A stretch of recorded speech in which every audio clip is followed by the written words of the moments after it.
L'amour réveille souvent toutes nos blessures refoulées.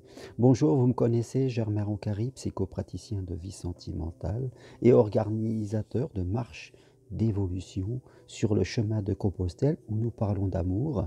Justement, allez sur mon site germainroncary.com pour voir les prochaines dates en 2022.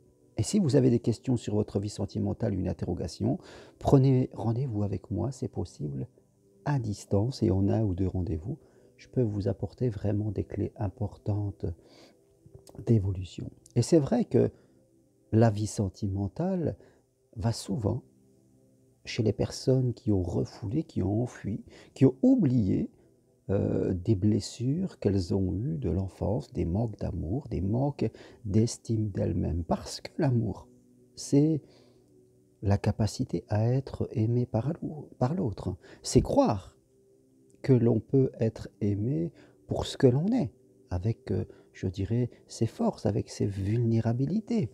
C'est intégrer l'idée que l'autre va nous apprécier et que la relation va pouvoir durer le plus longtemps possible. Personne ne veut souffrir, on a tous peur de souffrir. Et si l'on croit que l'on n'est pas assez bien, eh bien, on va commencer à douter, on va commencer à s'interroger et c'est à ce moment-là que, nos blessures vont se réveiller alors que peut-être dans la vie, autre que sentimentale, amicale, avec notre famille, avec nos collègues de travail, là ça va un petit peu mieux. Alors c'est vrai qu'on peut se retrouver dans des situations où quelqu'un qui a tendance à être gentil, ouvert aux autres, dans l'amour, il va peut-être commencer à douter. Sa blessure de la dévalorisation va se réveiller et il va de plus en plus demander à l'autre des signes de reconnaissance, des signes comme quoi il l'aime, l'autre l'aime. Et bien sûr, il va tomber en dépendance et la relation va s'en ressentir. En même titre, quelqu'un qui a un peu une blessure de la justice et qui est un peu méfiante, eh bien, dans la vie sentimentale, elle va, je dirais, euh, demander à l'autre toujours des preuves.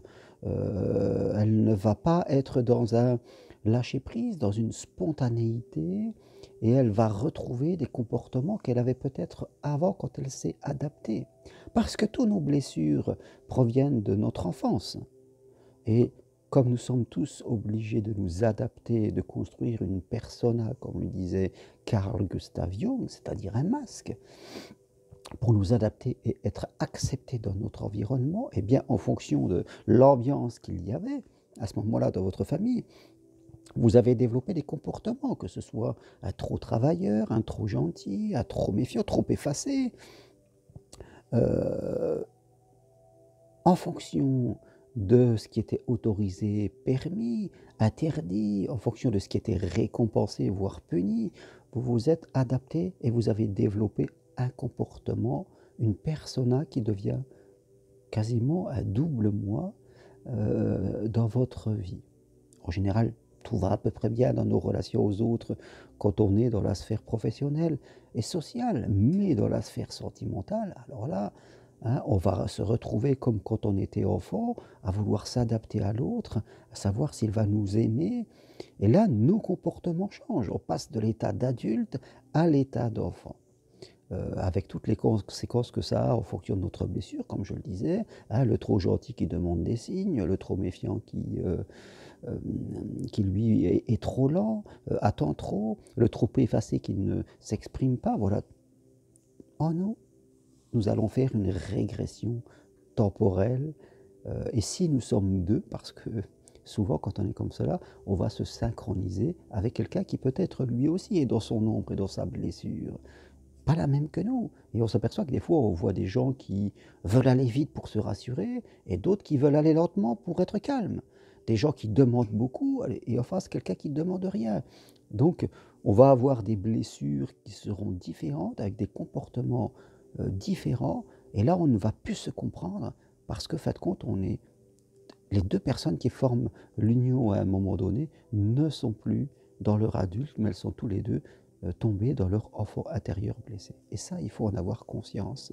Il faut travailler, bien sûr, comme toujours, l'estime de soi, l'amour de soi, pour arriver dans une relation sentimentale et moins dépendre de l'autre. C'est-à-dire, dans la relation sentimentale, on va rester un adulte. Et on ne va pas régresser parce que une blessure sur laquelle on aurait enfui, sur laquelle on n'avait pas conscience, eh bien, va réapparaître à ce moment-là et venir auto-saboter toute possibilité d'évoluer. Et bien sûr, il ne s'agira pas de dire que c'est l'autre, c'est la faute de l'autre. Quand on dit que c'est la faute de l'autre, là, c'est vraiment que l'on projette sa blessure sur l'autre pour se dédouaner inconsciemment. Tout cela, c'est très inconscient parce que, oui, c'est à nous regarder nous-mêmes, à voir ce que l'autre a déclenché chez nous. Et c'est ainsi que l'on va devenir un adulte qui va pouvoir vivre des relations sociales et sentimentales harmonieuses et apaisées. Voilà. Guérissons nos blessures d'amour, élevons notre estime de nous-mêmes quand nous sommes seuls, par exemple, je dirais, et vous verrez que vous vivrez des relations sentimentales beaucoup plus harmonieuses parce qu'à l'intérieur de vous, vous aurez retrouvé l'harmonie. Voilà ce que je voulais partager avec vous aujourd'hui. Si vous aimez mes vidéos, appuyez sur j'aime et je vous dis à très bientôt. Venez marcher sur le chemin de Compostelle en 2022, les dates sur mon site. Demandez-moi les programmes, je vous les envoie. Prenez rendez-vous avec moi si vous avez un problème sentimental, que vous soyez en couple ou seul. On fait le point ensemble et je vous apporte des clés que vous utiliserez vous-même. Voilà, investissez sur vous, aimez. C'est un des plus grands bonheurs de la vie. Et il ne s'agit pas de passer à côté parce qu'on a peur, parce que sans s'en rendre compte, on a une blessure sur laquelle on ne travaille pas. Merci à vous, à bientôt, au revoir.